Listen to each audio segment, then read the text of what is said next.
Hi everybody, this is Anne. To a non-potter, mugs seem like the easiest ware that a potter can create. But there are basic design elements that a potter must consider and really problem solve, which makes the process more complex. To understand about a mug, you must think of it as a type of cup designed to hold a larger volume of a liquid than other types of cups. It consists of the rim, the body, the foot, and the handle. Each part needs to be considered separately first and then together to create a cohesive unit. In this video, we're going to focus on the design considerations specifically for the body of the mug, including the purpose, in other words, what liquids will be poured into the mug. Will the mug be a hand warmer as well? Does it have limited space to be stored? Are there other specific requirements needed for the specific liquid that the mug will hold? We'll look at proportion. In other words, there must be a relationship between the height, the width, and the depth of the mug to achieve the liquid volume. In addition, proper proportions add to its visual appeal. Then there's the functionality. We'll take into account how it pours. Does the liquid flow well? Does it keep liquid hot? Does it trap coffee grounds in the corners along the bottom? Is it easy to clean? There's cohesiveness. Do all the parts of the mug work together to achieve the goal of good liquid flow, comfort, and proper weight? And finally, there's balance and symmetry. This is an even use of the art elements including line, space, shape, texture, etc. These considerations are very subjective and rely on the potter's own aesthetic. To demonstrate how this process works, I'll throw 3 mugs in a tumbler, adding intentional problems. I'll point out why they don't work, then I'll troubleshoot one way to resolve the issues. Keep in mind there are unlimited solutions each potter can explore. Let's start with a common mug design problem that I'm calling the Squatty Mug. Remember, I'm intentionally over-exaggerating how I shape it so I can demonstrate how to fix it. As potters, we have to remember that our view is overhead. It's important to lean down every now and then to check the shape of the profile. The first problem I see is that the rim is starting to flare out. Second, I can see that I do have an issue where the floor and the walls meet. The angle's a bit severe, so I can tell that the wall is very thick at the bottom. Although thick walls in that area can be good for insulation for a hot beverage, it'll also add unwanted weight to your mug. Plus, that uneven distribution can cause the mug to crack when drying, so you have to fix that. The width of the clay along the rim plus the diameter of the rim can be essential to how the liquid will flow. Next, I look at the mug from the side. Off the bat, I can see that the width of the foot is much smaller than the width of the rim, thus throwing off the balance of the mug. Aesthetically, it just doesn't look right.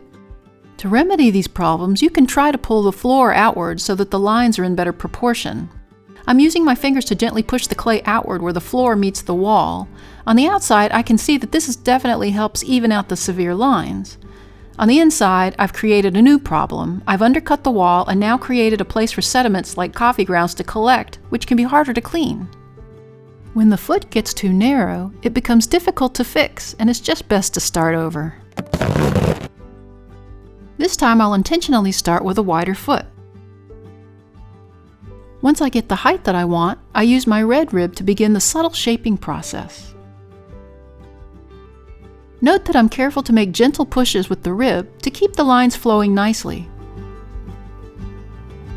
I gave it a gentle inward curve at the bottom to add an interest to the shape, and I slightly bellied out the area at the top to provide volume, but the lines still flow together so that the whole body is balanced.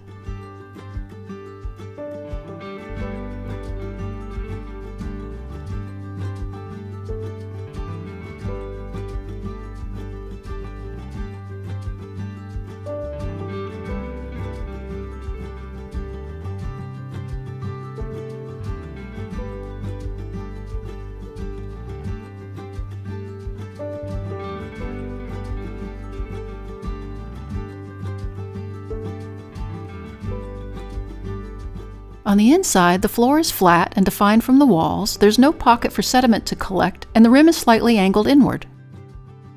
For a professional look, I'll add a nice separate profile along the foot of the mug before wiring it off and letting it dry and adding a handle. This is a much more pleasing and functional shape.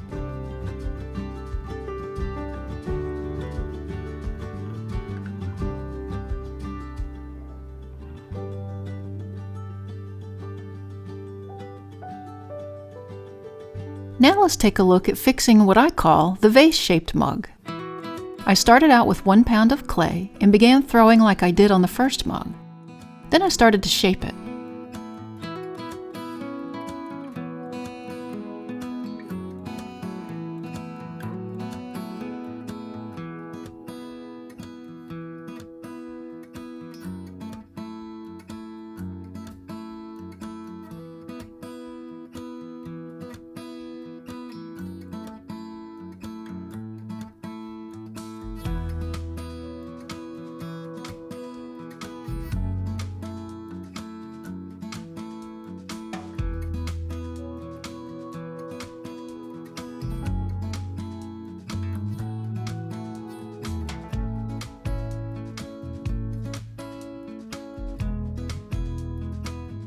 Okay, first from the bird's eye vantage, I see that I've pulled the rim out to the point that the clay along the rim is too thin. This increases the chance of warping during the firing. Second, a thin rim coupled with the steep angle at the neck doubles your chances of the area breaking easily because the wide rim extends beyond the rest of the body, making it vulnerable to be hit. Not to mention the angle will also affect the liquid flow from the mug. Also, I can see that there's a severe angle between where the bottom bellies out and where the neck begins to curve outward. That can be a problem as the user would need to tip the mug farther to attempt to empty the contents. Now let's look at the outside. Off the bat, I can see that this specific shape provides distinct separations between the different parts of the mug, severing the flow of the line element. There's also a notable balance problem where the bellied out section of the mug is too short compared to the long angled neck, that even though the mug is tall, it appears short, squatty, and heavy. The foot not only looks totally separate from the body, but as it's wider than the bellied out section, it adds to the overall heaviness. The mug appears to be 3 separate parts instead of one cohesive unit. Now let's troubleshoot. I'm going to try this without starting over. First thing I need to do is strengthen the rim. I compress the clay like this to thicken the clay wall and make it less vulnerable to breaking. At the same time, I'm gently pulling the wall inward to lessen the severe angle.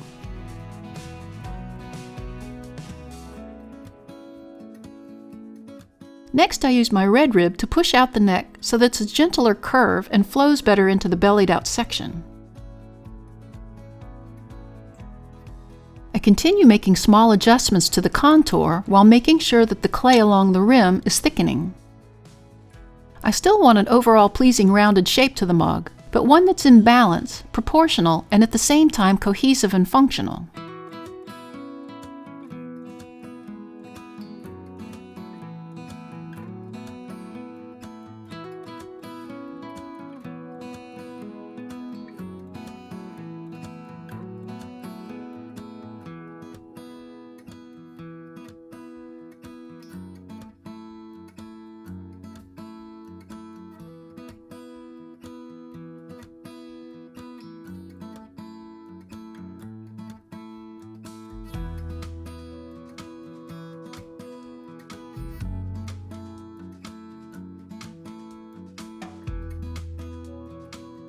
Okay, the body proportions are much better, but the foot of the mug is still disconnected.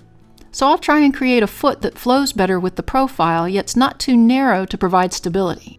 I can either easily trim the foot down, or I can take the harder road and push the excess clay inward and pull it upward. I'll take the challenge to extend the height.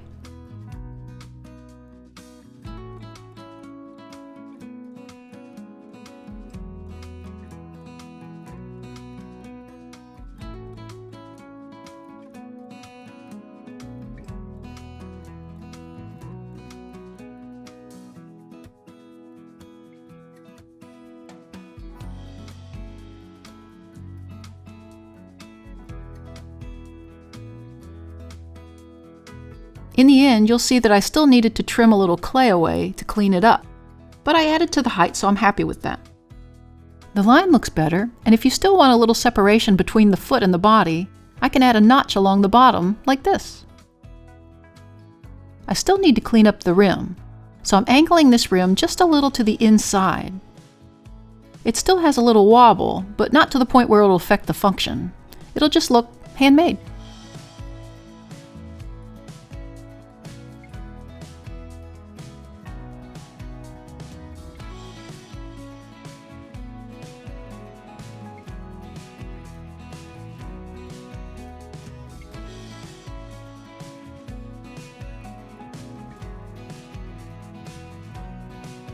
This next mug features the round mug concept. I'll show you where it can go wrong and possible ways to resolve the problems. I've noticed beginners overextend the clay shape when attempting to achieve a mug that holds a lot of volume. That's what I'm replicating here.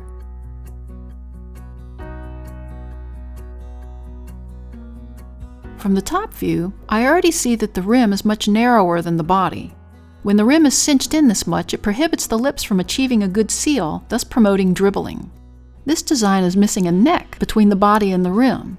This will make it difficult for the lips to gain good access, and it also stymies the flow of the liquid. Now from the outside, even though the line flows well along the middle section of the mug, that bellied out section takes over the rim too, completely eliminating it. In addition, there's still an exaggerated line between the body and the foot, which adds to the piece looking out of balance and placing even more emphasis on the heavy body. So how do I fix this? Well, first, I'll push the body inward so it doesn't look so heavy, exaggerated, and out of proportion to the rest of my piece. I still maintain the rounded look, but it'll be more aesthetically pleasing and functional.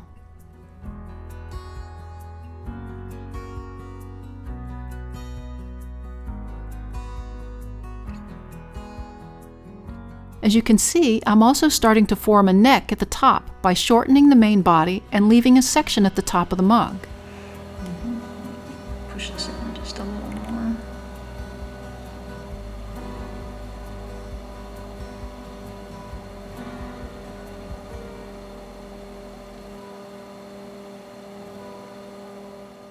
Now I can shape the neck so it's in proportion to the round body.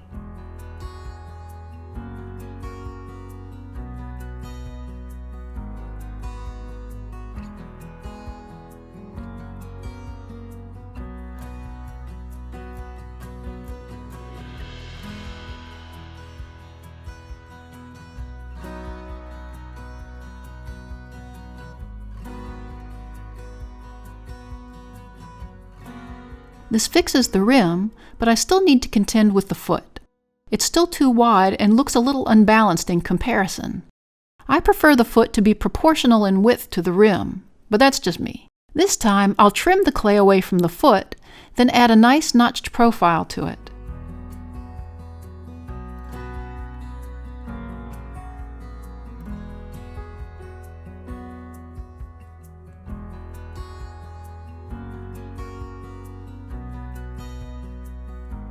Now you have a design that's still rounded, but nicely accents the different parts of the mug. It's cohesive, and it's much more lip-friendly and functional.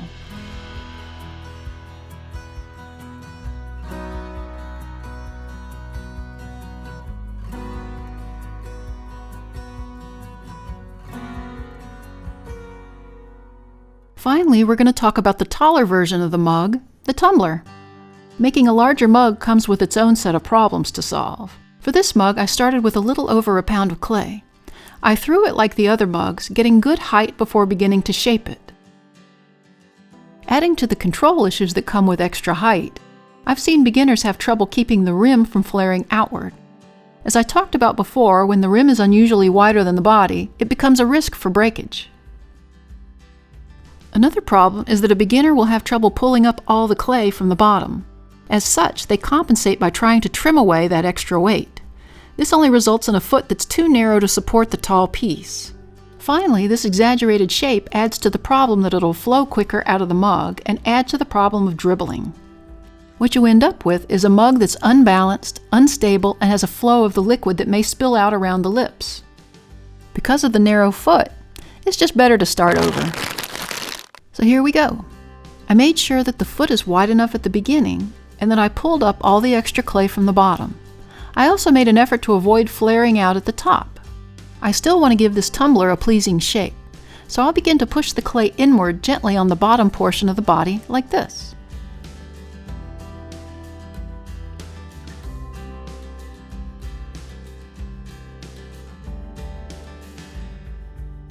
I can still add a little flair to the body without letting the rim get out of control by using a red rib and my fingers.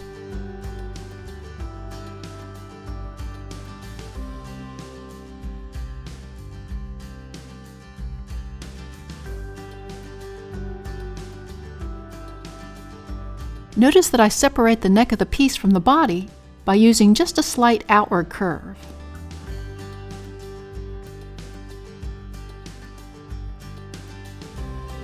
Notice that I'm angling the rim of the piece to the inside this time, for those who like that particular flow.